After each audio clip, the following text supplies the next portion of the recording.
Women's கிரிக்கெட்ல உங்களை சிரிக்க வைக்கும் அளவுக்கு நடந்த 3 ஃபன்னியான மூமெண்ட்ஸ். நம்பர் 1, ரீசெண்டா சவுத் ஆப்பிரிக்கா ஆஸ்திரேலியா ஆன ஒரு உமன்ஸ் மேட்ச்ல அம்பீரா இருந்த கிளார் பொலசெக் ஒரு LBWக்கு அவுட் கொடுத்திருப்பாங்க. அதை அடுத்து பேட்ஸ்மேன் அப்பீல் போக தேர்ட் அம்பீர் அதை பார்த்துட்டு அது நாட் அவுட் கிளியரா இருக்கு அப்படின்னு சொல்லிட்டு நாட் அவுட் கொடுங்க அப்படின்னு சொல்லிட்டு 2 தடவை அம்பீர் கிட்ட சொல்லி இருந்திருப்பாங்க. ஆனா அதை கேட்டாங்களா இல்லையான்னு தெரியல, டக்குன்னு அவுட்னு கொடுத்திருப்பாங்க பொலசெக்.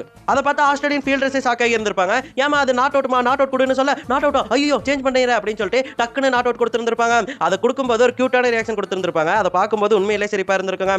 நம்ம ஸ்கூல் படிக்கும்போது ஜன்னல் வெளியே எட்டி பார்த்துட்டு இருக்கும்போது டீச்சர் நம்மளை பார்த்து உடம்பு மட்டும் தான் இங்க இருக்கு, மனசு எங்க விட்டுருக்கு அப்படின்னு சொல்லிட்டு கேட்பாங்க இல்லையா, அந்த மாதிரி தான் இங்க பண்ணியிருந்திருப்பாங்க அம்பியர். நம்பர் 2, இந்த women's BBL Hayley Matthews batting பண்ணிட்டு இருக்கும்போது பின்னாடி கீப்பரா நின்று இருந்த பெத்மோனி வளரிக்கிட்டே இருந்திருப்பாங்க, பேசிக்கிட்டே இருந்திருப்பாங்க. ஆனா யார் கூடயும் அவங்க பேசியிருக்க மாட்டாங்க. இதை பார்த்து ஏலி மேத்யூஸ் இந்த பொண்ணுக்கு ஏதாவது பைத்தியம் கீத்தியம் பிடிச்சிருச்சா, யார்கிட்ட இப்படி பேசிட்டு இருக்கு அப்படின்னு சொல்லிட்டு குழம்பியே போயிருவாங்க.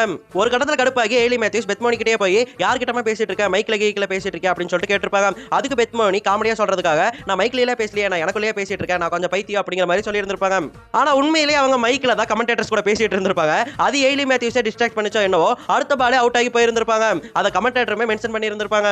பேசி அவுட் எடுக்கிறதுன்னு சொல்லுவாங்களே, அது இதுதானா. நம்பர் 3, இங்க ஃபீல்டர் பால பிடிச்சு பவுலர் ரெண்டுல ஒரு த்ரோ அடிக்க அங்க பேட்டர் ரீச் ஆகி இருந்திருக்க மாட்டாங்க, ஈஸியான ரன் அவுட்டா இருந்திருக்கும். ஆனா அங்க நின்னுட்டு இருந்த மேடம் என்ன நினைச்சாங்களோ தெரியல, டக்குன்னு பால பிடிச்சி கீப்பர் எண்ட்ல த்ரோ அடிச்சிருந்திருப்பாங்க. அங்கேயும் ரன் அவுட் மிஸ் ஆகிருக்கும். உடனே உமன் அப்படின்னு சொல்லிட்டு டீ கப்ப கமெண்ட் பண்ணிடாதீங்க, இந்த மாதிரி மென்ஸ் கிரிக்கெட்லயும் நடந்திருக்கு.